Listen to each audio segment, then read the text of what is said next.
toi et ton accès aux portes de mariage, de fécondité, de multiplication. Le mariage est une institution qui est très combattue. Est très combattue par le diable, les agents du diable, les démons, l'enfer. Pourquoi Satan combat-il tant le mariage? Parce que du mariage vient ce qu'on appelle la famille. Du mariage viennent les enfants. Du mariage viennent les apôtres, les serviteurs de Dieu, les prophètes, les pasteurs. Et Satan craint que des apôtres naissent. Satan craint que des évangélistes naissent. Satan craint que ceux qui vont changer le monde, des canaux que Dieu va faire naître au travers des foyers, des familles. Satan craint tout cela. C'est pourquoi le mariage est combattu. Sinon, le mariage est une institution divine. C'est Dieu qui l'a institué. Et le mariage est très fondamental pour l'accomplissement du plan de Dieu. S'il n'y a pas de mariage, toi et moi, on n'existerait pas. Si toi et moi, on existe, c'est qu'un homme et une femme, quelque part, se sont mariés. Mais il y a quelqu'un qui ne veut pas ça. C'est Satan. Il combat fermement le mariage de telle manière que beaucoup sont même entrés dans le mariage sans le comprendre. Beaucoup sont ensemble et ne comprennent pas le bien fondé du mariage. Beaucoup sont ensemble et ne savent pas ce que c'est que la bénédiction du mariage. Beaucoup sont ensemble et ne jouissent pas du mariage. Beaucoup sont ensemble mais ne savent pas leurs droits par rapport au mariage. Dieu n'a jamais créé le mariage pour être un enfer. Le mariage, c'est le fondement de la famille. C'est le lieu d'accomplissement de destinée. C'est le lieu où les destinées naissent. C'est pourquoi l'ennemi le combat. Et c'est pourquoi vous voyez que beaucoup de familles sont troublées. Beaucoup de familles sont frustrées. Et beaucoup de foyers ne sont pas heureux. Mais ce matin, Dieu va te donner la victoire. Je dis, l'Éternel va te donner la victoire. Dieu va affermir ta famille. Dieu va affermir ton foyer. Dans le nom puissant de Jésus. Genèse chapitre 1.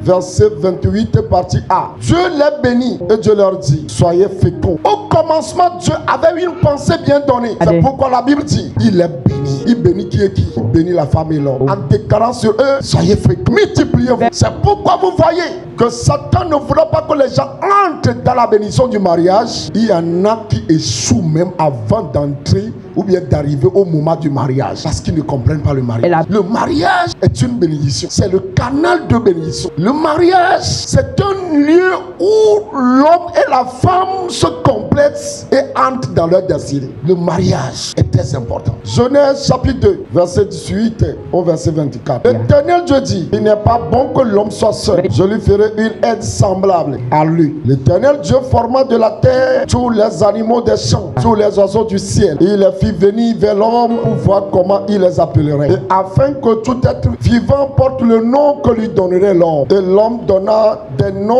à tout le bétail, aux oiseaux du ciel et à tous les animaux des champs. Mais pour l'homme, il ne trouva point d'aide semblable à lui. Alors l'Éternel Dieu fit tomber un profond sommeil sur l'homme qui s'endormit. Il prit une de ses côtes et reforma la chair à sa place. L'Éternel Dieu forma une femme de la côte qu'il avait prise de l'homme et l'amena vers l'homme. Et l'homme dit, voici cette fois celle qui est os de mes os et chair de ma chair. On l'appellera femme parce qu'elle a été prise de l'homme. Verset 24. C'est pourquoi l'homme quittera son père et sa mère et s'attachera à sa femme et ils deviendront une seule chair. Praise God. Alléluia.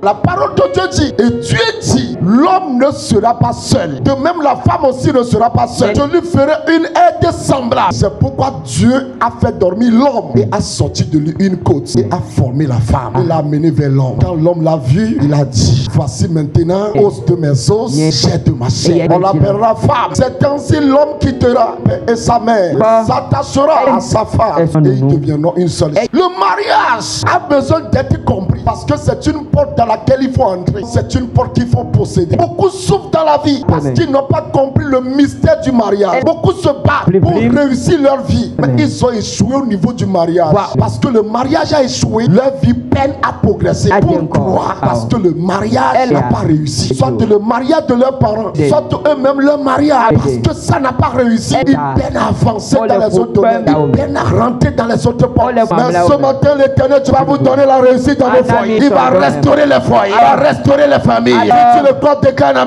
vivant, dans le nom puissant de Jésus. Beaucoup de femmes sont dans le foyer, mais frustrées. Pourquoi? Parce que l'homme dans le foyer n'est pas dans sa mission. Parce que l'homme dans le foyer n'a pas trouvé son travail. Parce que l'homme dans le foyer n'est pas dans sa mission divine. Une fois que l'homme n'a pas pu trouver sa mission divine, la femme dans ce foyer-là sera toujours frustrée. Parce que quand vous voyez le mariage, la femme vient pour aider l'homme. Ça veut dire l'homme est dans sa mission et la femme vient pour l'aider dans la mission. C'est pourquoi, avant d'avancer, je vous parlerai des clés qui permettent d'entrer dans le mariage. Si nous parlons des portes du mariage, de fécondité, de multiplication, il y a des clés qui permettent d'entrer dans ces portes.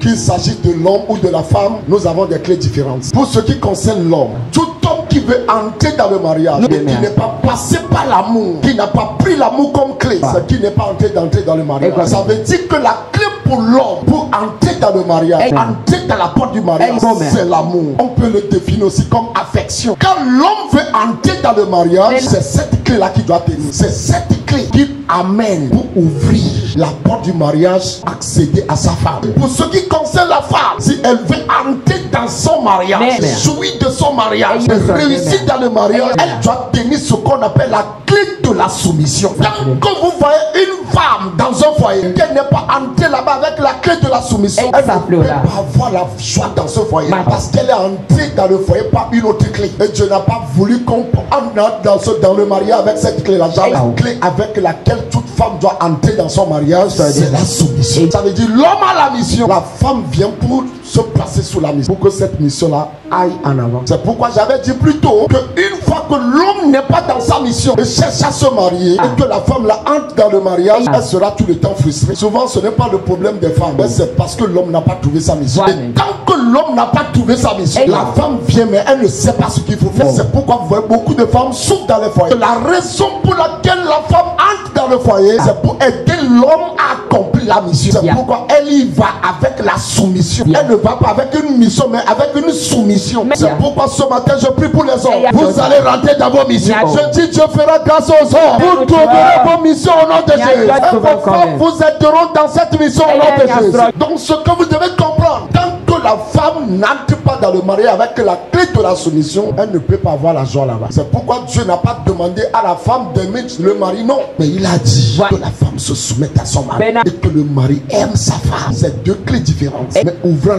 une seule serre, tu mets l'amour dedans, ça ouvre ça. Et tu mets la soumission dedans, ça ouvre. Donc l'homme vient avec l'affection ou l'amour, il met la clé là-dedans, ça ouvre la porte. La femme vient avec la clé de la soumission, elle aussi met de son côté, la porte la s'ouvre. Donc tant que l'homme et la femme ne sont pas venus avec les clés appropriées, on ne peut pas parler du mariage.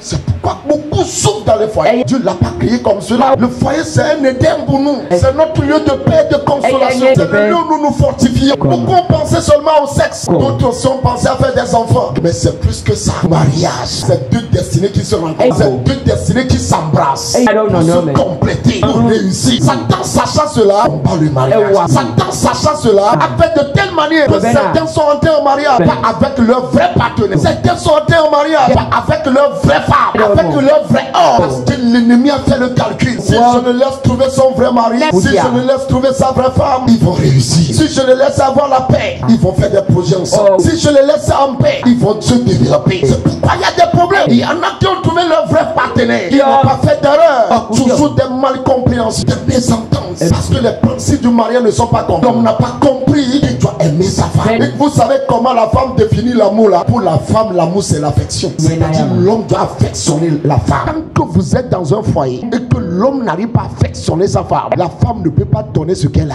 Elle ne peut pas jouer son rôle d'aide. Quand Dieu parle de la soumission aussi, pour la femme, il y a l'amour caché dedans aussi. La femme aussi aime l'homme d'une manière. Cet amour de la femme à l'égard de l'homme, on appelle ça le respect. C'est-à-dire l'homme aime que la femme le respecte. Donc dans un mariage, dans un foyer où les deux partenaires se sont trouvés et que l'homme ne peut pas affectionner la femme et que la femme ne peut pas respecter l'homme, les principes sont déjà faussés. Satan combattra ce foyer. Chers amis dans le Seigneur, ce matin, le Seigneur est en train de vous parler. Les foyers seront corrigés, les foyers seront restaurés. Et ceux qui s'apprêtent à rentrer dans le mariage, ils le feront sans erreur. Parce qu'ils vont y entrer avec des clés appropriées. Donc comprenons-nous, dans le foyer, il faut l'affection de l'homme vers la femme. Et que la femme respecte son mari. Que les enfants obéissent à leurs parents. Et que les serviteurs que vous avez servent comme s'ils sont en train de servir le Seigneur.